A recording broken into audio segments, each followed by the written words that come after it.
রাধে রাধে বন্ধুরা, আমার একটা নতুন ব্লগে তোমাদের সবাইকে স্বাগত। কালকে যে জামাগুলো মিলেছিলাম সেই জামাগুলো সব শুকিয়ে গেছে, এখন তুলে নেব। যা একটা পড়ে গেল, তুলে নিই। আর সব প্রায় তোলাই হয়ে গেছে। তো এখন গোপাল সোনাদের স্নান করাবো, তো তাই কারণে বাসি আর ময়ূরের পালকটা আমি সাইডে রেখে দিচ্ছি। তারপরে সকালে শ্বাসটাও খুলে দেব। আর তোমরা অনেকে ভাবতে পারো আমি কেন টেবিলে পূজা দিচ্ছি, কারণ আমি এখন বাড়িতে নেই, অন্য জায়গায় আছি। তাই এখন গোপাল সোনাদের নামিয়ে নিয়ে তার জামা প্যান্টটা খুলে দিব। দেখো খুলে দিচ্ছি, তারপর জামা প্যান্টটা খোলানোর পর তোমাদের সাথে শেয়ার করব। দেখো জামা প্যান্ট খোলানো হয়ে গেছে, এখন জামা প্যান্টগুলো সাইডে রেখে দিচ্ছি। আর তারপরে আমি থালাটা নিয়ে বসিয়ে নেব। দেখো থালাটা নিয়ে এসে বসিয়ে দিচ্ছি, গোপাল চূর্ণকে বসিয়ে দিলাম। আর তারপরে এখানে একটা তুলসী পাতাও দিয়ে দেবো, কারণ স্নান করার সময় তুলসী পাতা দিতে হয় তাই। তারপরে একটা ঘটি, একটা তুলসী পাতা দিলাম, দিয়ে ঘটি এনে ঘটির জল দিয়ে একটু স্নান করিয়ে দেবো। আমি বেশি কিছু দিই না, শুধু স্নান করানোর জন্য একটু তুলসী পাতা আর প্লেন জল দিয়ে স্নান করিয়ে দিই। একটু গা হাত পা ঢেলে দিলাম। আর এখানে ফুল অত পাওয়া যায় না বলে আমি স্নানে ফুল দিতে পারছি না।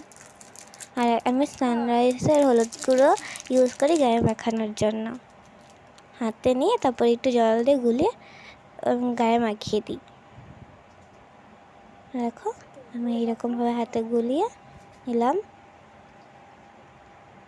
জল দিয়ে ভালো করে দিয়ে এখন গায়ে মাখিয়ে দেব।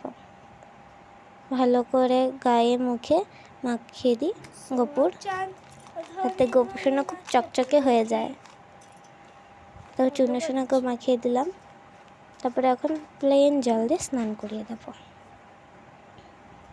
আর আমার এটা নতুন ইউটিউব চ্যানেল, তো যারা যারা দেখছো যদি ভালো লাগে তাহলে একটা লাইক করে দিও। তো দেখো আমার স্নান করিয়ে দিই জল দিয়ে ভালো করে, দিয়ে এখন মুছে নেবো গা। ভালো করে মুখটা একটু দলে দিলাম, এখন গা হাত পা মুছিয়ে দেবো। আর আমি একটা পরিষ্কার প্লেন রুমাল দিয়ে গা হাত পাটা মুছিয়ে দিই। দেখো একটু আলতো হাতে চূর্ণ সোনাকে মুছিয়ে দিচ্ছি।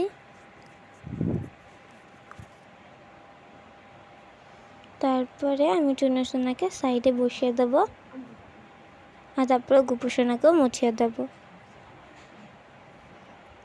আর গোপু সোনা একটু বড় বলে ওকে বেশিরভাগ রুমালটা দিয়ে মুছানো যায় না, তাই কারণে একটু একটু করে মুছতে হয় আমাকে। তো দেখো মুছিয়ে দিলাম। তো জামা কাপড়টা পরে তোমাদের সাথে শেয়ার। দেখো এখন গোপু সোনা প্যান্ট পরবে, তো গোপু সোনাকে আগিয়ে নিয়ে এসে আমি এখন প্যান্টটা পরিয়ে দেব। তারপর তোমাদের সাথে শেয়ার করব গোপুর প্যান্টটা পরানোর পর। দেখো গোপু সোনার প্যান্টটাও পরানো হয়ে গেছে আমার। এখন গোপু সোনাকে তার জামাটা পরিয়ে নেব। তো এই গোপু সোনার জামাটা হাতে তৈরি, সেটাই গোপু সোনাকে এখন পরিয়ে নেব। দেখো পরিয়ে নিচ্ছি। জামাটা পরাতে একটু অসুবিধা হয়, কিন্তু হয়ে যায় ঠিক পরানো। দেখো পরিয়ে নেব, এটা নিচের দিক দিয়ে ঢোকাতে হয় বলে একটু অসুবিধা হয়। দেখো পরিয়ে নিচ্ছি, পরানোর পর দেখাচ্ছি। দেখো গোপু সোনার জামা পরানো হয়ে গেছে, এখন চূর্ণ সোনাকেও পরিয়ে নেব জামা। তো চূর্ণ সোনা খুবই ছোটো বলে একটু অসুবিধা হয়, তাই জন্য ওর চেনটা খুলে রেখে দিয়ে তারপরে পরাচ্ছি আমি। ও খুবই ছোট, তাই আমার মালাটা পরিয়ে দিয়ে একটুখানি সাজুগুজু করিয়ে দেবো গোপু সোনা আর চূর্ণ সোনাকে। দেখো এখন তো খুব গরম, তাই কারণে একটুই করাই। তো আমি একটা গোপু সোনাকে হোয়াইট রঙের মালা পরিয়ে নেব, আর তারপরে চূর্ণ সোনাকে একটা সিম্পলি চেন পরিয়ে দেবো। তো যেটা আমি গোপু সোনাকে সকালবেলা পরিয়েছিলাম যে চেনটা, সেই চেনটা একটু পেঁচিয়ে গুছিয়ে পরিয়ে দেবো, খুব ছোটো বলে পরিয়ে দিলাম চেনটা। তারপরে এখন চুল আর পাগড়ি লাগিয়ে তারপরে সাজটা কমপ্লিট করে দেব।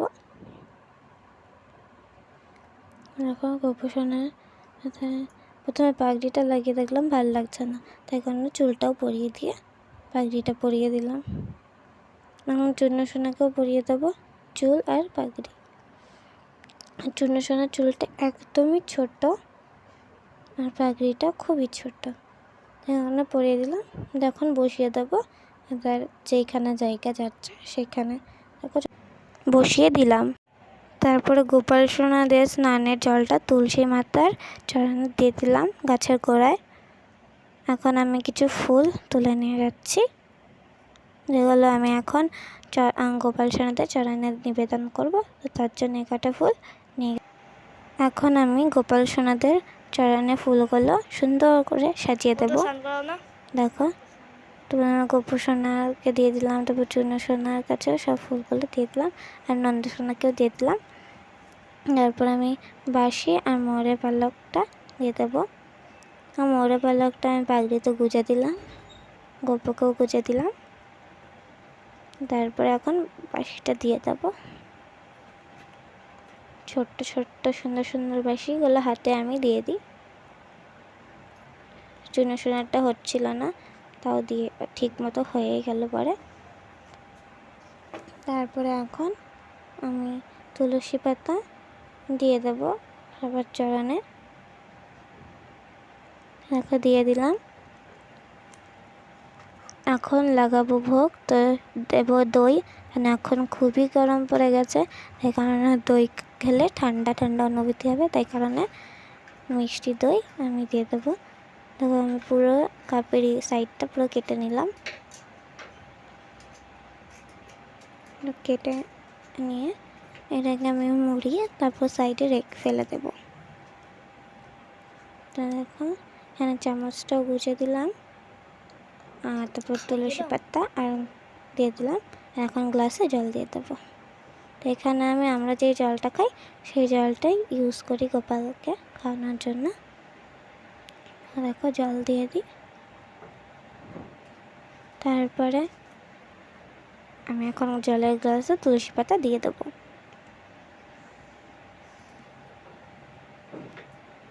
তারপরে এখন আয়না দর্শনটাও করিয়ে নেব, কারণ গোপাল সোনাদেরও দেখাতে হবে যে তাদের কেমন লাগছে। তারপর দেখে নেওয়ার পর আয়নাটা রেখে দেবো। তারপরে এখন আমি ধরিয়ে নেব প্রদীপ, কারণ গোপাল সোনার পূজাতে আরতি খুব জরুরি হয়, তাই কারণে প্রদীপটা ধরিয়ে নেব। তো দেখো প্রদীপটা ধরানো হয়ে গেছে, এখন আরতি করে।